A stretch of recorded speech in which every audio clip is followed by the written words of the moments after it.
বোমার আঘাতে ক্ষতবিক্ষত গাজা, প্রতিদিন নির্বিচারে মানুষ হত্যা করে চলছে ইসরায়েল। উপত্যকায় ঢুকতে দেওয়া হচ্ছে না ত্রাণবাহী গাড়িও, ফলে খাদ্যের অভাবেও মারা যাচ্ছেন গাজাবাসী।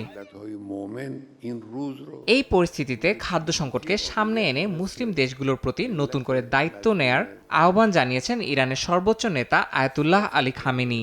বলেন, মাসের পর মাস ধরে চলা অবরোধ ও সামরিক অভিযানে বিপর্যস্ত গাজার জনজীবন। ইরান বলছে, যুক্তরাষ্ট্র ও যুক্তরাজ্যের প্রত্যক্ষ মদতেই সংকট আরও গভীর হয়েছে। মার্চে যুদ্ধবিরতি ভেঙে আবারও হামাসের বিরুদ্ধে সামরিক অভিযান শুরু করে ইসরায়েল। গাজায় এখন যুদ্ধের পাশাপাশি খাদ্য ও ওষুধের চরম সংকট বিরাজ করছে।